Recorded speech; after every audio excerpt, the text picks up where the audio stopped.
Good morning students. आज हम lesson number 4 start कर रहे हैं। लेसन नंबर 4 जनसंख्या संरचना। तो हमने जनसंख्या से संबंधित जनसंख्या वितरण, जनसंख्या वृद्धि, जनसंख्या घनत्व के बारे में अध्ययन कर लिया था चैप्टर नंबर 3 में। अब हम पढ़ रहे हैं जनसंख्या संरचना, यानी जनसंख्या की क्या किस प्रकार से संरचना पाई जाती है। ठीक है, उसकी हम बात करेंगे कि जनसंख्या संरचना क्या होती है। अगर हम परिभाषा की बात करें कि जनसंख्या संरचना क्या होती है, को जनसंख्या की विभिन्न विशेषताओं के आधार पर, यानी लोगों में पाई जाने वाली विभिन्न विशेषताओं के आधार पर पृथक करना क्या होता है, जनसंख्या संरचना। ठीक है, तो लोगों में पाई जाने वाली, जनसंख्या में पाई जाने वाली विभिन्न विशेषताओं जैसे आयु वर्ग, ठीक है, आयु वर्ग, स्त्री पुरुष अनुपात, ग्रामीण नगरीय अनुपात, साक्षरता शिक्षा की, और व्यवसायिक संरचना, उनके द्वारा की जाने वाली क्रियाकलापों के आधार पर विभाजित करना जनसंख्या संरचना कहलाता है। तो एक बार वापस से, जनसंख्या संरचना किसे कहेंगे कि जनसंख्या को उसकी विशेषताओं जैसे आयु वर्ग, ठीक है, आयु वर्ग में क्या होता है कि बाल वर्ग है, बच्चा है या युवा है या वृद्ध है। ठीक है, लिंगानुपात, इसमें हम बात करते हैं, इसमें क्या बात की जाती है, स्त्री और पुरुष अनुपात की, है ना, स्त्रियों पर प्रति हजार पुरुषों पर कितनी स्त्रियों की संख्या है। फिर बात आती है जनसंख्या संगठन की। ठीक है, इसमें हम बात करते हैं ग्रामीण नगरीय अनुपात की। ठीक है, गांवों में कितनी जनसंख्या है और नगरों में कितनी जनसंख्या है। फिर हम शिक्षा की बात करते हैं, शिक्षा का साक्षरता का स्तर कैसा है। और अंत में हम मानव के द्वारा किए जाने वाले आर्थिक क्रियाकलाप, प्राथमिक द्वितीयक तृतीयक क्या होते हैं, और अलग अलग प्रकार से किस प्रकार से मानव में कार्यशील जनसंख्या क्या होती है, आश्रित जनसंख्या क्या होती है, इसके आधार पर जनसंख्या को विभाजित करना जनसंख्या संरचना कहलाता है। ठीक है, तो हम अगर परिभाषा लिखेंगे 20 शब्दों में जनसंख्या संरचना की, तो हम लिखेंगे जनसंख्या को उसकी विशेषताओं जैसे आयु वर्ग, स्त्री पुरुष अनुपात, ग्रामीण नगरीय अनुपात, शिक्षा और आर्थिक क्रियाओं के आधार पर या व्यवसायिक संवर्ग के आधार पर विभाजित करना जनसंख्या संरचना कहलाता है। जनसंख्या संरचना कहलाता है। जनसंख्या संरचना के प्रमुख 5 घटक हैं। जनसंख्या संरचना के कितने घटक है ना, प्रमुखतः 5 घटक की हम बात करते हैं। ठीक है, इन 5 घटकों के आधार पर इसकी परिभाषा भी बना सकते हैं। 5 घटक कौन कौन से? आयु संरचना, लिंगानुपात, जनसंख्या संगठन, साक्षरता, व्यवसायिक संरचना। क्या हुआ? आयु संरचना, लिंगानुपात, जनसंख्या संगठन, साक्षरता और व्यवसायिक संरचना। आयु संरचना में तो आयु वर्ग आ गया, जिसमें हम बात करते हैं बाल वर्ग की बात कर लेते हैं, युवा वर्ग की बात कर लेते हैं, वृद्ध वर्ग की बात कर लेते हैं। लिंगानुपात में स्त्री पुरुष अनुपात की बात करते हैं। ठीक है, फिर जनसंख्या संगठन में हम क्या करते हैं, नगरीय ग्रामीण अनुपात की बात करते हैं।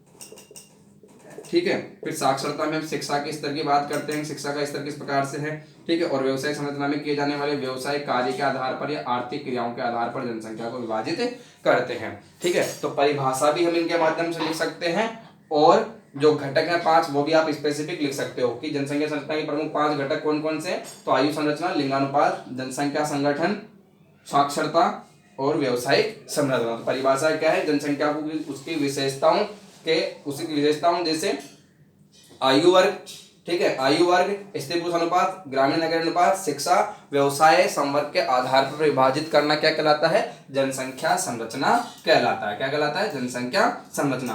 ठीक है, अब हम सर्वप्रथम बात करेंगे इसकी जो 5 घटक है, आयु संरचना, लिंगानुपात, जनसंख्या संगठन, साक्षरता और व्यवसायिक संरचना, ये जिसके 5 घटक है उसमें सर्वप्रथम हम बात करें आयु संरचना की।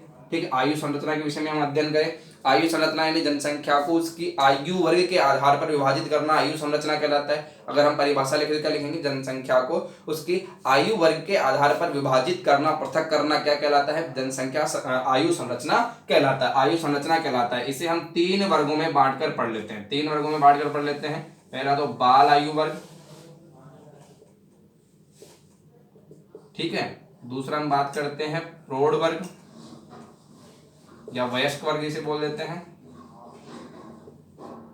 ठीक है, वयस्क वर्ग, और फिर तीसरा अगर हम बात करें तो हम ले लेते हैं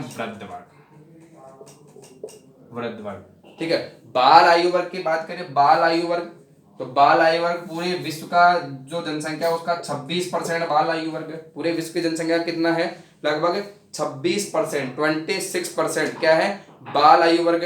फिर बात करें कि पूरे विश्व की जनसंख्या का 66% क्या है ना, युवा वर्ग या प्रौढ़ वर्ग या वयस्क वर्ग है। और पूरे विश्व की जनसंख्या का लगभग कितना, 8%, लगभग कितना है, 8% क्या है, वृद्ध वर्ग। टोटल कितना है, 8% वृद्ध वर्ग। इस प्रकार से हम इसे बांट कर पढ़ सकते हैं। ठीक है, बाल आयु वर्ग क्या होते हैं, बाल आयु वर्ग जहां 0 से लेकर 14, 0 से लेकर 14 यानी कि बच्चा जन्म लेता है तब से लेकर 14 वर्ष तक के जो बच्चे हैं उन सबको हम बाल आयु वर्ग में रखते हैं। वयस्क वर्ग में हम किसे रखेंगे, वयस्क वर्ग।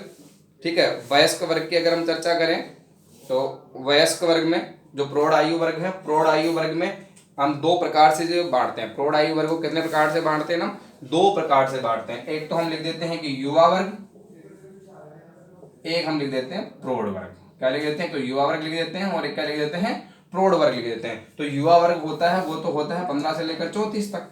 ठीक है ना, कितना होता है, लगभग 15 से लेकर 34। अगर हम बात करें टोटल वयस्क वर्ग को कितना करेंगे, टोटल वर्ष को हम करेंगे 15 से लेकर 64 वर्ष तक। कितना करेंगे, 15 से 64 वर्ष तक। अगर ऐसे 2 भागों में बांटे, ठीक है, तो अगर हम जनसंख्या को 2 भागों में बांटते हैं तो एक तो क्या होता है 14 से लेकर 35 कर लो, 34 कर लो, 35 कर लेते हैं, और एक होता है 35 से लेकर प्रौढ़ वर्ग। 35 से लेकर कितना हो जाएगा ये, 35 से लेकर हो जाएगा ये 64 वर्ष तक।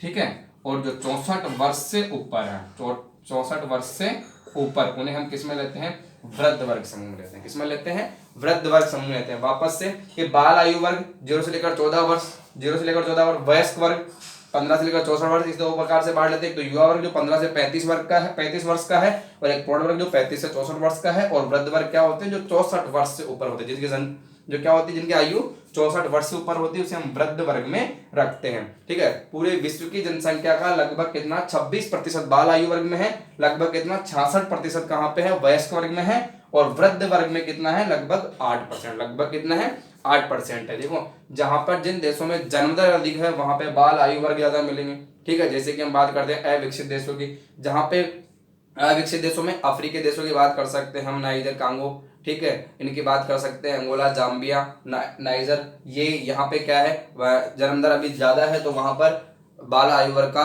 कुल जनसंख्या प्रतिशत अधिक मिलेगा।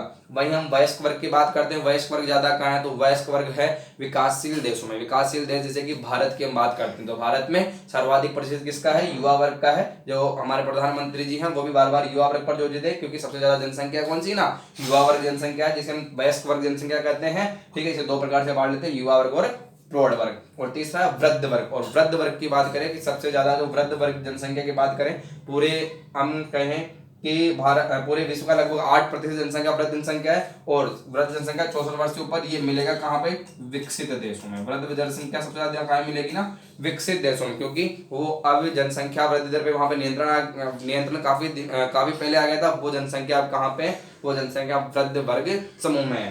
ठीक है, तो विकसित देश है जैसे कि जापान है, जर्मनी है।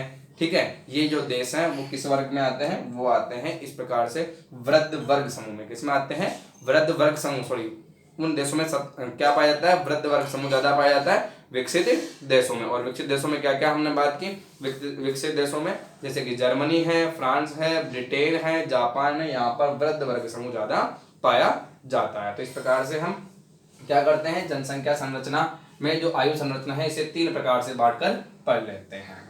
ठीक है, इसके बाद हम कल लिंगानुपात जनसंख्या संगठन की चर्चा करेंगे।